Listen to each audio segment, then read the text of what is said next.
కొద్దిపాటి అయినప్పటికీ దేవుని యొక్క విలువైన మాటలు ధ్యానించడానికి ఆశతో వచ్చిన మీ అందరికీ మరొకసారి ప్రభునాను హృదయపూర్వక వందనాలు తెలుస్తున్నాను. పిల్లరా, పరిశుద్ధ గ్రంథం నుంచి గతించిన వారంలో మనం కొన్ని మాటలు మనం జ్ఞాపకం చేసుకున్నాం. అదే భాగాన్ని మనము కొనసాగింపుగా కంటిన్యూ చేస్తూ ఆ వాక్య భాగాన్ని చదువుకొని ఈరోజు వాక్య భాగంలోకి మనం ముందుకు వెళ్దాం. పిల్లరా, ప్రకటన గ్రంథము 16వ అధ్యాయము 14వ వచనం నుంచి 16 వరకు చూద్దాం. పిల్లలు, ప్రకటన గ్రంథము 16వ అధ్యాయం. అవి సర్వాధికారి అయిన దేవుని మహాదినమున జరుగు యుద్ధమునకు లోకమందంతటా ఉన్న రాజులను పోగు చేయవాలని వారి యుద్ధకు బయలు వెళ్ళి హెబ్రీ భాషలో హర్మేగిద్దోనను చోటుకు వారిని పోగు చేశాను. సరిపోతుంది పిల్లరా. గతించిన వారంలో విన్న మాటలు మన అందరికీ జ్ఞాపకం ఉన్నాయని అనుకుంటున్నాను. మళ్ళీ నేను జ్ఞాపకం చేయాల్సిన అవసరం లేదు. హర్మేగిద్దోను, హర్ అనగా యుద్ధము, మెగిద్దో అనగా ఒక ప్రాంతాన్ని, స్థలాన్ని సూచిస్తున్న వాక్య భాగాన్ని మనం గతించిన దినాల్లో జ్ఞాపకం చేసుకున్నాం. పిల్లలు, ప్రకటన గ్రంథంలో 2వ పేజీలో చివరిగా ప్రకటన గ్రంథం అయిపోయిన తర్వాత చివరి మ్యాప్లలో 2వ మ్యాప్లో మనం చూసాం 3 ప్రాంతాలని, 3 కొండల్ని మనం చూసాం. ఆ మధ్యలో ఎవరికి వచ్చింది ఆ భూభాగం అంటే మనషే గోత్రీయులకు వచ్చిన భూభాగము. ఆ భూభాగము అక్కడే మెగిద్దో అనే స్థలము ఏర్పరచబడినట్టుగా మనం చూసాం న్యాయాధిపతులు యెహోషువ గ్రంథంలోను.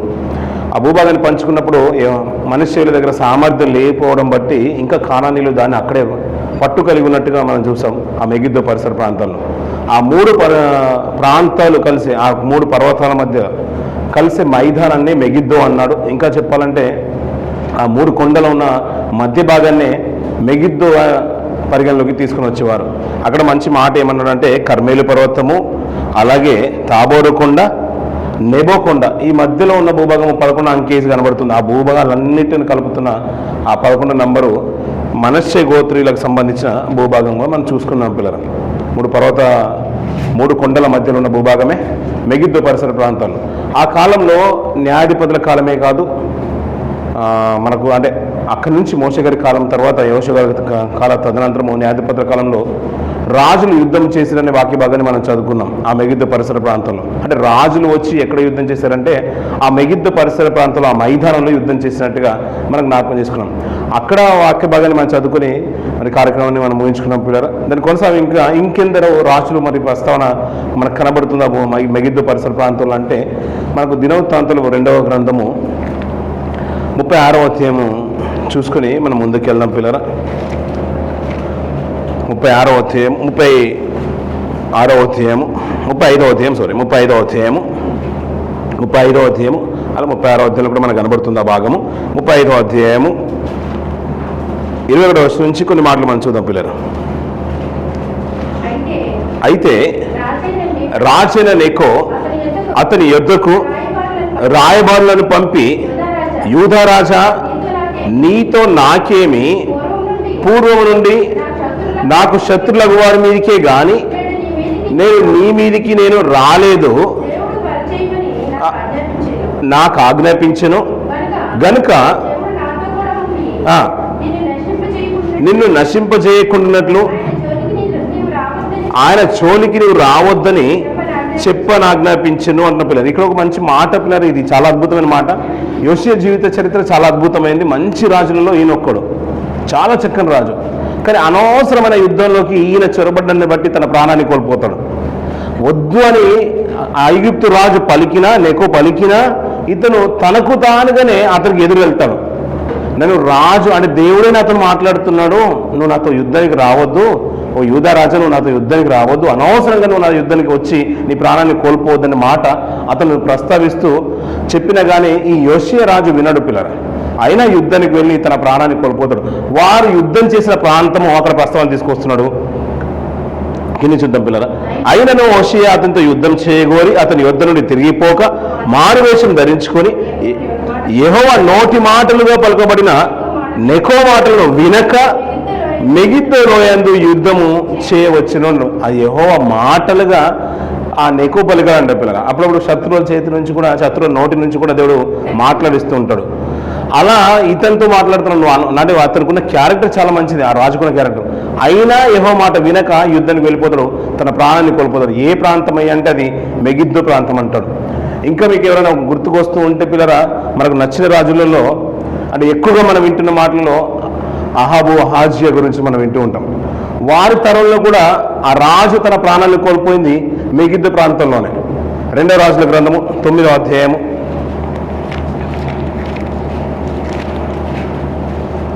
26-27 వచనం చూద్దాం పిల్లరా.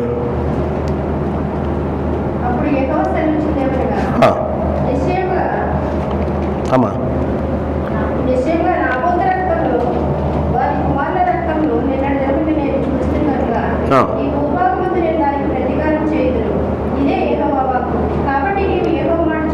యెహోవా మాట చెప్పున అతను ఎత్తి ఈ భూభాగం మందు పడవేయమనైను.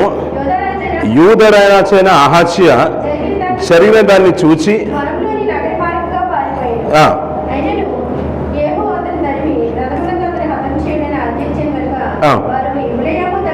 ఇబ్లయము దగ్గరనున్న గురునకు పో మార్గమందు అతని కొట్టగా అతడు మెగిద్దోకు పారిపోయి అచ్చట మరణమాయను అంటాడు పిల్లలు. ఈ సందర్భాలు చాలా సందర్భాలు కనబడుతుంటాయి. మెగిద్దో మెగిద్దో మెగిద్దో వాళ్ళు రాజులు ఏర్పాటు చేసుకున్న ఆ భూభాగం పేరు. రాజులు యుద్ధం చేయడానికి ఏర్పాటు చేసుకున్న భూభాగం, అనువైన స్థానము, మైదానాలు. మనకి ఇప్పుడు బార్డర్లో కూడా పిల్లల మనం ఇండియా పాకిస్తాన్తో వెళ్ళాలంటే అక్కడ ఒక బార్డర్కి వెళ్ళి వారికంటే ఒక సుస్థిరమైన స్థానం ఏర్పాటు చేసుకుని అక్కడి నుంచి యుద్ధం చేసేది. మనం కూడా మనకంటూ అనువైన ప్రాంతాన్ని ఏర్పాటు చేసుకుని వారికి దరిదాపులో అక్కడి నుంచి మనం యుద్ధం చేసేది. ఇంకొక మాట మనం గతించిన దినాల్లో జ్ఞాపకం చేసుకున్నాం. న్యాయాధిపతుల గ్రంథంలో బారాకు సందర్భంలో యుద్ధం జరుగుతుంది. అక్కడ యుద్ధం జరుగుతున్న సందర్భంలో ఆ ప్రస్తావన కూడా చూసుకుని మనం ముందుకెళ్ళాం పిల్లలు. 5వ అధ్యాయము 19వ వచనం చూడండి పిల్లలు. 19-20 వచనాలు.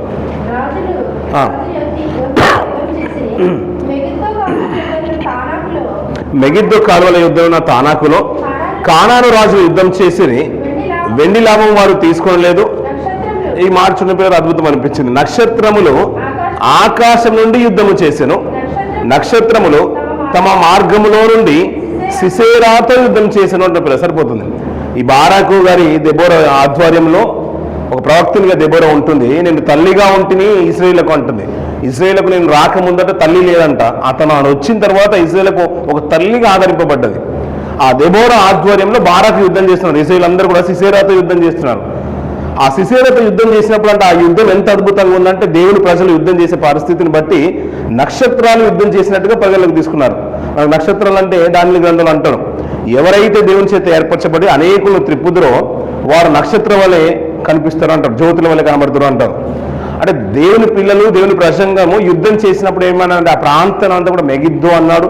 రాజులు యుద్ధం చేసేదాన్ని మెగిద్దో పరిసరాలకు తీసుకొచ్చాడు. మనకు జకర్యా గ్రంథంలో కూడా మెగిద్దో కనబడుతుంది. ఇలా అనేక ప్రాంతాల్లో మెగిద్దో కనబడుతుంది. ఇవన్నీ ఎందుకున్నాయి, నిజంగా ఎందుకున్నాయంటే అక్కడ మాట మనం చదువుకున్న మాట, వాడు రాజుల్ని పోగు చేస్తున్నాడంట. యుద్ధానికి రాజుల్ని పోగు చేస్తున్నాడు. ఎవరి కొరకంటే ప్రభు రాకడ సమీపం అవుతుంది, దానికి ముందుగా అనేకుల్ని పోగు చేస్తున్నాడు అంటున్నాడు. అది గతించిన కొన్ని వేల సంవత్సరాల క్రితమే యుద్ధాలు ప్రారంభమై, 100 సంవత్సరాల క్రితం యుద్ధాలు ప్రారంభమవుతున్నాయి, జరుగుతూ వస్తున్నాయి, ఇంకా తీసుకుని వస్తూ మనకెందుకు ఇవన్నీ చూస్తున్నాడంటే మనకు సూచనలుగా కనిపెట్టేశాడంట. కొరింథీయుల రాసిన పత్రికలో అంటాడు, అవి దృష్టాంతములుగా మనకున్నాయి అంటాడు.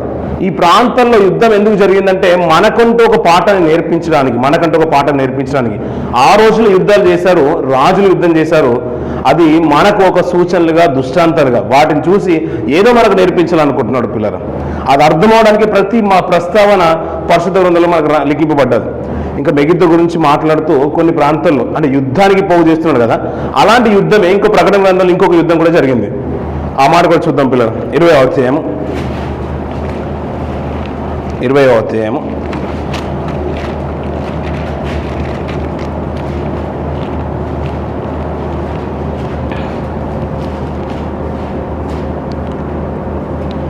వచనం నుంచి కొన్ని మాట చూద్దాం పిల్లలు.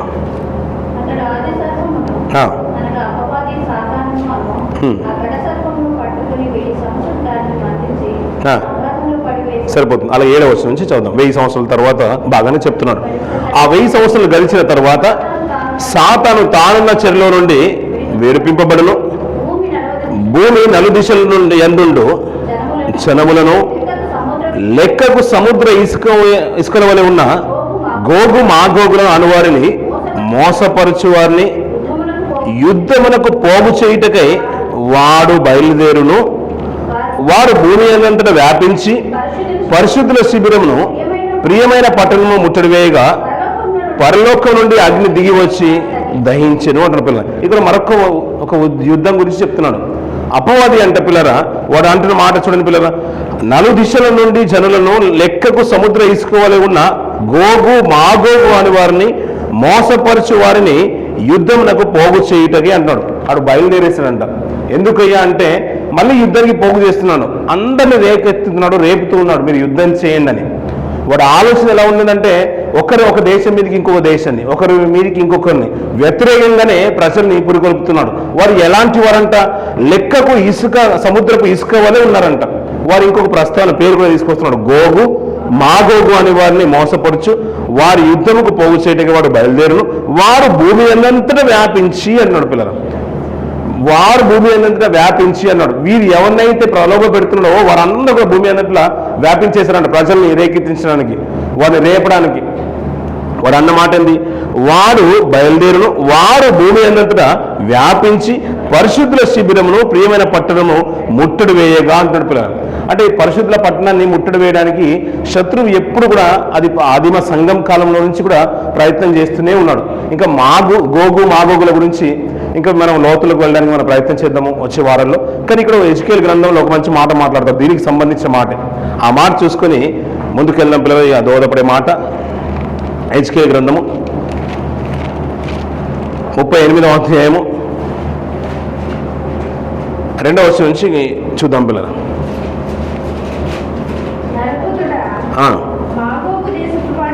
నరపుత్రుడా మాగోగు దేశపు వాడగు గోగు అనగా రోషునకును మేషేకును తుబాలను అధిపతి అయిన వాణ్ణి తట్టు అభిముఖుడవై అతని గూర్చి మాట ఎత్తి ప్రవచించుము. ఏమనగా రోషునకును మెషేకును తుబాలునకును అధిపతి యొక్క గోగు నేను నీకు విరోధి అయి ఉన్నాను. ఇక్కడ ఒక మాట ఓవరాల్గా దానిలో నుంచి తీసుకోవాల్సిన సారాంశం ఏంటంటే ఆ గోగు అనేవాడు యెహోవాకు విరోధి అనే మాట ప్రస్తావన తీసుకొస్తున్నాడు పిల్లలు. గోగు మాగోగు అన్నాడు. మాగోగు అంటే దేశము, గోగు అనేవాడు దానికి ఒక అధికారి. ఇంకా మాట్లాడుతూ ఉంటే గోగు ఒక అధికారి, మాగోగు అనేది దేశం పిల్లల.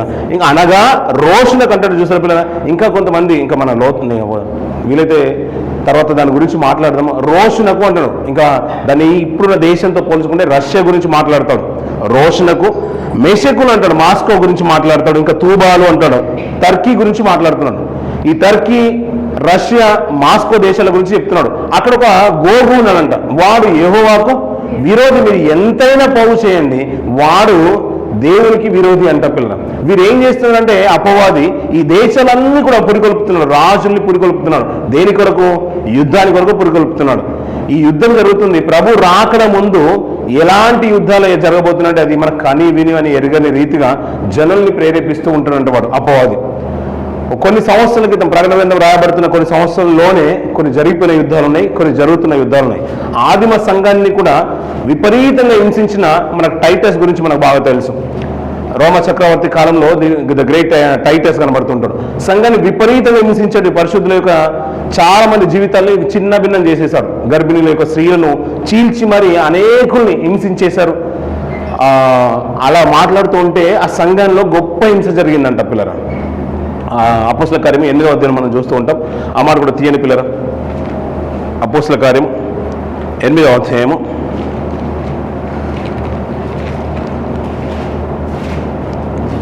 1వ మాటలు చూడండి పిల్లరా.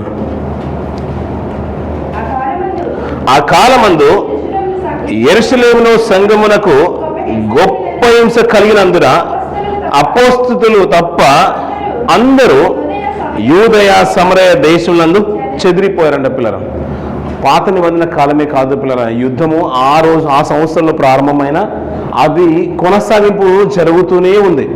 అది సంఘం పరిశుద్ధుల యొక్క శరీరాలే కాకుండా వారి యొక్క శిబిరాలని కూడా నాశనం చేయడానికి అపవాది ఎప్పుడూ ప్రేరేపిస్తూనే ఉంది. ఆదిమ సంఘాన్ని చిన్నభిన్నం చేయడానికి చాలా ప్రయత్నం చేసింది. అలా చిన్నభిన్నం చేసినప్పుడు సంఘము చెదిరిపోయిందంట పిల్లరా. అపోస్తలులు తప్ప అందరూ చెదిరిపోయారంట. అలా చెదిరిపోయారు. పరిచర్య ఏమైపోయింది? బహుగా విస్తరించిపోయింది. ఎంత శ్రమలు వచ్చినా, ఎన్ని హింసలు వచ్చినా, ఎంత అపవాది ప్రయత్నం చేసినా, సంఘాన్ని హింసించడానికి ప్రయత్నం చేసినా, పరిశుద్ధుల యొక్క శిబిరాలని హింసించడానికి ప్రయత్నం చేసినా, ఆ రోజు ఆదిమ సంఘంలో ఎలాగైతే పరిచర్య ముందుకు వెళ్ళిందో నేటికి పిల్లరా ఎన్ని యుద్ధాలు జరిగినా, ఎన్ని రాజకీయ పరిణామాలు క్రైస్తవులకు వ్యతిరేకంగా లిఖింపబడిన అన్ని శాసనాలు వచ్చిన పరిచర్య ఎప్పుడు కూడా ఆగిపోలేదు పిల్లలు. దానికంటే ఎక్కువగా విస్తరింపడానికి ప్రయత్నం జరుగుతూనే వస్తుంది పిల్లల. ఎందుకంటే ఆ మాట చూసిన పిల్లల ప్రభు యొక్క రాకడ కంటే ముందు వాడు వెళ్ళంట రాజుల్ని ఏకం చేస్తానంట యుద్ధానికి. అదే ప్రస్తావన మళ్ళీ మాట్లాడుతూ 20వ అధ్యాయంలో అంటున్నాడు, గోగు మాగోగులు కూడా వారేంటంటే ఆయన ఒక రాకడికి వారిని యుద్ధానికి పోగు చేస్తున్నారంట. వీరందరూ ఏమైపోతుందంటే క్రైస్తవుల యొక్క శిబిరాలని నాశనం చేయడానికి, క్రైస్తవుల యొక్క సంఘాలను నాశనం చేయడానికి అపవాది వాడు ప్రయత్నం చేస్తూనే ఉన్నారు. విశ్వ ప్రయత్నం జరుగుతాయంట. ఎప్పటి వరకు అంటే ప్రభు యొక్క రాకడ వరకు జరుగుతూ ఉంటాయి. అది యుద్ధాలు హర్మేగిద్దోను అంటాడు. యుద్ధము జరిగే ప్రాంతం. అలా అది పాత నిబంధన కాలంలో ప్రారంభమైన నేటికి ఆయా ప్రాంతాల్లో యుద్ధాలు జరుగుతూనే ఉన్నది.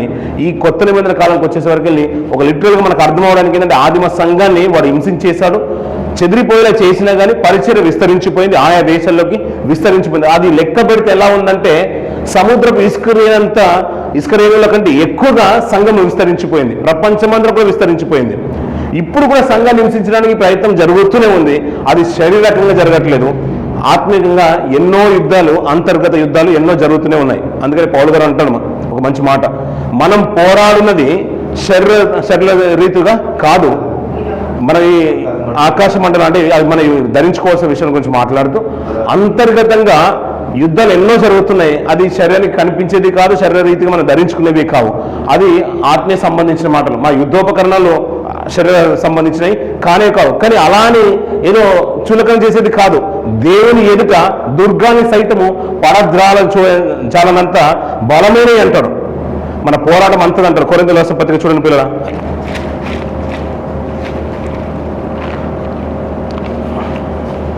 4వ అధ్యాయము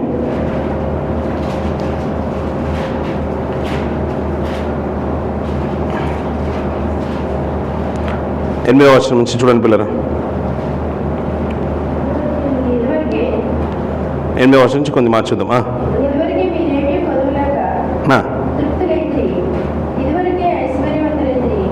అమ్మా 8వ అధ్యాయం అమ్మా 4 మొదటి చదవమ్మా.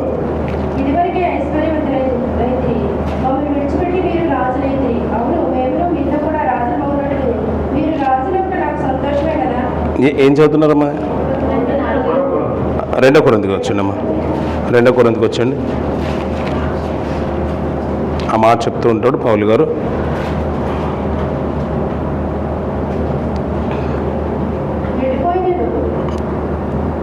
చదువమ్మా.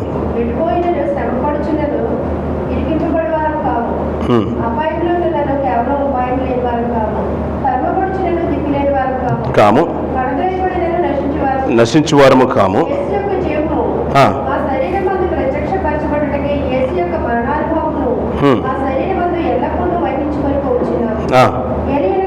ఎలైనగా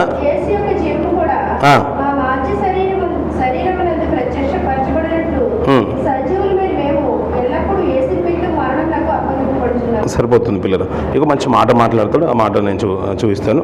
ఇక్కడ 4వ వచనంలో కూడా మాట్లాడుతూ దేవుని స్వరూపైన క్రీస్తు మహిమను కనపరచు సువార్తను ప్రకాశము వారికి ప్రకాశింపకుండా నిమిత్తము ఈ యుగ సంబంధమైన దేవత అవిశ్వాసులైన మనవ నేత్రాలను గుడ్డితనం కలుగజేసి అంధకారంలో నుండి వెలుగు ప్రకాశించును గాక అని పలికిన దేవుడే తన మహిమను గూర్చిన జ్ఞానము యేసుక్రీస్తునందు వెల్లడిపరచుటకు తమ హృదయములలో ప్రకాశించిన గనుక మమ్మల్ని గూర్చి మేము ప్రకటించుకోవటం లేదు కానీ యేసు గూర్చి ఆయన ప్రభువనియు మమ్మల్ని గూర్చి యేసు నిమిత్తము మేము మీ పరిచారకమని ప్రకటించను. అయినను మా బలాధిక్యము మా మూలమైనది కాదు.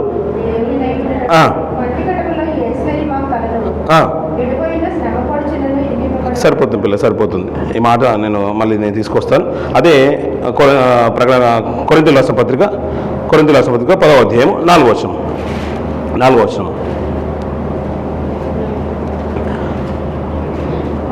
మా యుద్ధోపకరణములు శరీర సంబంధమైన కావు గాని దేవుని ఎదుట దుర్గములను పడత్రవేశాలన్నంత బలము కలవై ఉన్నవి. మేము విమత్కరములను దేవుని కూర్చిన జ్ఞానమును అడ్డగించు ప్రతి ఆటంకమును పడదోసి ప్రతి ఆలోచనను క్రీస్తుకు లోబడినట్లు చెరపట్టి అన్న. సరిపోతుంది పిల్లలు. మా యుద్ధోపకరణములు శరీర సంబంధమైనవి కావు గాని దేవుని ఎదుట దుర్గములను పడద్రోయచాలినంత బలము కలిగినవి అంటున్నాడు పిల్లలు. ఒకప్పుడు రాజులు యుద్ధం చేశారు. అది శరీర సంబంధమైన యుద్ధోపకరణలు ధరించి మరి యుద్ధం చేశారు. ఒక తటస్థమైన వేదికను ఏర్పాటు చేసుకుని యుద్ధం చేశారు. ఆ హర్మగిద్దోను యుద్ధం ఏంటంటే రాజుల్ని ప్రలోభ పెట్టింది. అది తన వారిని ప్రలోభ పెట్టింది, శత్రు సైన్యాన్ని కూడా, అంటే దేవునికి అగేనిస్ట్గా నిలబడిన అన్ని రాజులు కూడా నిలబెట్టేసింది. అక్కడ యుద్ధాలు జరుగుతున్నాయి. ఇది ఎందుకనే అంటే మాట రోమీయుల రాసిన పత్రికలో అంటూ ఉంటాడు. ఎందుకంటే ఇది మనకు దుష్టాంతములు కన్నాడు. ఈ కొత్త నిబంధన కాలంకి వచ్చేసే వరకు వెళ్ళి ఆదిమ సంఘాన్ని కూడా వాడు అపవాది సంఘానికి హింస చేకూర్చే రీతిగా ఎన్నో ప్రయత్నాలు చేశాడు. సంఘము చెదిరిపోయినా ఆ అపోస్తులు తప్ప మిగతా అందరూ చెదిరిపోయి సువార్తను అనేక ప్రాంతాలకు అనేక దేశాలకు తీసుకెళ్ళిపోయారు. అలా తీసుకెళ్ళిపోతున్నప్పుడు క్రైస్తవ సమాజం ఏమైపోయిందంటే అది సముద్రపు ఇసుక రేణుల వలె విస్తరించిపోయింది.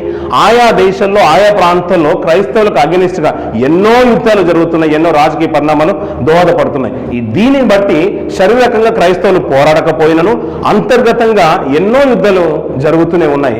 అలా జరిగినప్పుడంట మన ప్రార్థన బలము, మన వాక్య బలము, మన ఆత్మీయ జీవితంలో ఉన్న విశ్వాస బలను బట్టి వాళ్ళు ఎన్నో రీతిగా మనము ఎదుర్కొంటూనే వస్తున్నాం. అందుకనే మన యుద్ధోపకరణలు శరీర సంబంధమైనవి కానే కావంటున్నాడు. అలానే చులకన చేసేది కానే కాదు. అది దేవుని దగ్గర వాడి యొక్క దుర్గాలు సైతము పడద్రోల చాలినంత బలము కలిగినవి అంటున్నాడు పిల్లరా.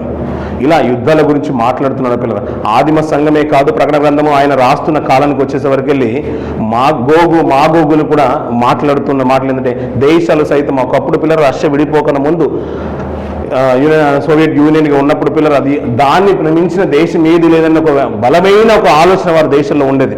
ఎప్పుడైతే చిన్న భిన్నలు అయిపోయిందో అయినా దాని ఆధిపత్యం ప్రపంచమంతటా కూడా కనపరచడానికి విశ్వ ప్రయత్నాలు జరుగుతూనే ఉన్నాయి. దీన్ని బట్టి క్రైస్తవ దేశాల్లో అమాయకులైన వారు కూడా చాలా మటుకు అన్యాయంగా చనిపోబడుతున్నారు, వారికి వ్యతిరేకంగా నిలబడుతున్నారు. ఇప్పుడు మామూలు దేశాల్లో కూడా చిన్న పరిచర్య జరిపించుకున్న దేశాల్లో కూడా చిన్న చిన్న గ్రామాలు మొదలుకొని పట్టణాల వరకు కూడా పరిచర్యకు వ్యతిరేకమైన ఆలోచన ఎప్పుడు జరుగుతూనే ఉంది పిల్లలు.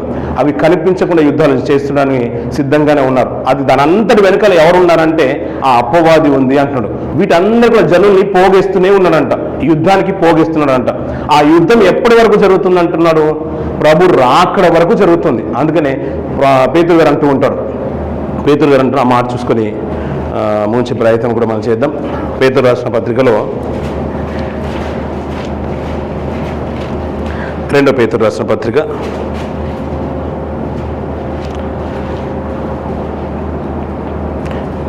3వ అధ్యాయము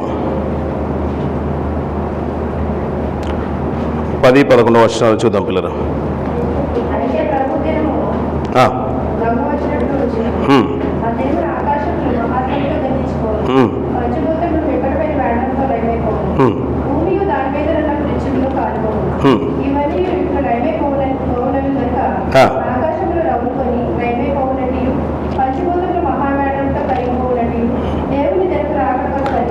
దేవుని దినపు రాకడ కొరకు కనిపెట్టుచు దానిని ఆశతో అపేక్షించు మీరు పరిశుద్ధమైన ప్రవర్తనతోనూ భక్తితోనూ ఎంతో జాగ్రత్తగా ఉండవలనని సరిపోతుంది పిల్లలు. దినపు రాకడ కొరకు కనిపెట్టుచు దాన్ని ఆశతో ఆపేక్షించు అంటాడు. ఇలా మాట్లాడుతున్నప్పుడు మరి ఎంతవరకు కొనసాగింపాలంటే అది దినపు రాకడ వరకు అలాగే జరుగుతుంది అంటాడు. ఆయన వచ్చినప్పుడు తెస్సలోనికీయులకు రాసిన పత్రిక అంటాడు, ధర్మ విరోధి బయలుపరచబడతాడు. వారు బయలుపరచబడ వరకు ఈ కార్యాలు ఎన్నో జరుగుతాయి అంటాడు. ఇలా జరుగుతున్న మాటలు ఏంటంటే అనేకులు హింసిస్తూ ఉంటాడు, పరిశుద్ధులు శరీరాలు వాడు చంపబడుతూ ఉంటాయి. అలా చంపబడుతున్న దాన్ని బట్టి విశ్వాసాన్ని కోల్పోయలేదు. దాన్ని మించిన విశ్వాస వీరులు ఈ ప్రపంచంలో పుట్టుకొని వస్తూనే ఉంటారు. అది ఎంతవరకు జరుగుతుందంటే ప్రభు యొక్క రాకడ వరకు కూడా జరుగుతుంది అంటాడు. అది ఆయన వచ్చినప్పుడంట ఆయన నోటి ఊపిరి చేత వాడిని నాశనం చేయను అంటాడు. పౌలు గారు అదే అద్భుతమైన మాట తెస్సలోనికీయులకు రాసిన పత్రికలో మాట్లాడుతూ ఉంటాడు. అందుకని క్రైస్తవ సమాజమైన మనకు ఆయన హెచ్చరించిన మాట ఏంటంటే, పేతురు గారు, మనమట ప్రభు యొక్క రాకడ కొరకు కనిపెట్టుచు దాన్ని ఆశతో అపేక్షించుచు మీరు పరిశుద్ధమైన ప్రవర్తనతోనూ భక్తితోనూ ఎంతో జాగ్రత్త గలవారై ఉండవాలని నేను కోరుతున్నాను అంటాడు. పిల్లలు ఎన్ని ఉపద్రవాలు వచ్చినా, ఎన్ని హింసలు వచ్చినా, ఎలాంటి యుద్ధ వాతావరణం వచ్చినా మన విశ్వాసాన్ని చెరగకుండా కాపాడుకోవాల్సిందే అంటాడు. పిల్లలు ఆ మాట ప్రకటన గ్రంథంలో ఉన్న మాట చూడండి పిల్లలు, ఇందాక చదువుకున్న మాటల్ని.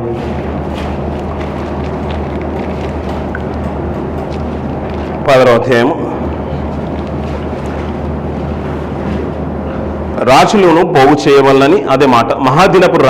మహాదినమున జరుగు యుద్ధమునకు లోకమందంతటా ఉన్న రాజులను పోగు చేయవలనని వారి యొద్దకు బయలు వెళ్ళి హెబ్రీ భాషలో మెగిద్దోనను చోటుకు వారిని పోగు చేశాను. ఇదిగో నేను దొంగ వలె వచ్చుచున్నాను.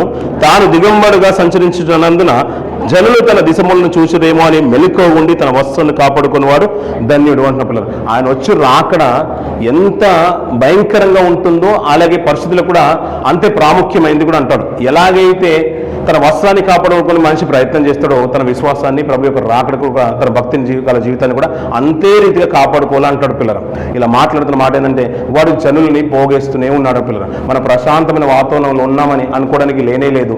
ఆయా దేశాల్లో, క్రైస్తవులు హింసించే దేశాల్లో అనేకమైన మన కళ్ళెద్దుగా వస్తూనే ఉన్నాయి. మచ్చుకు మన గతించిన సంవత్సరాల్లో మనం విన్నాం.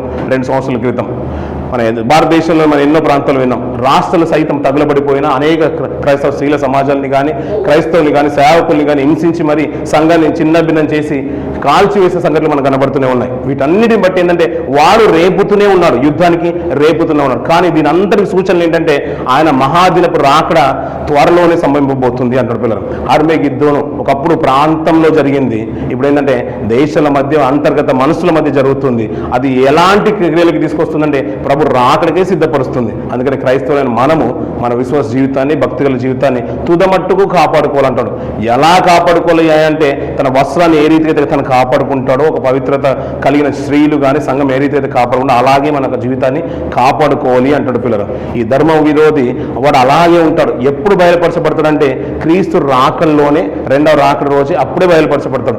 వాడు బయలుపరచబడిన దినాన వానికి తీర్పు జరుగుతుంది. ఆయన నోటి ఊపిరి చేత ఆగమము చేతనే వాడు కాలిపోతాడు. అప్పుడు క్రైస్తవ సమాజాన్ని వేరేసి ఆ పరిశుద్ధమైన సంఘానంట తండ్రికి దేవుడు అప్పచెప్తాడంట. పిల్లలు మేలిమైన బంగారాన్ని ఏ రీతిగా మనము గొప్పగా షైన్ అయిన బంగారాన్ని ఎలాగైతే తీసి బయటకు తీసుకొస్తామో ఆ రీతిగానే వచ్చే శ్రమలను బట్టి, యుద్ధ వాతావరణాన్ని బట్టి కానీ క్రైస్తవ సమాజము వేరుగానే బ్రతకాల్సింది.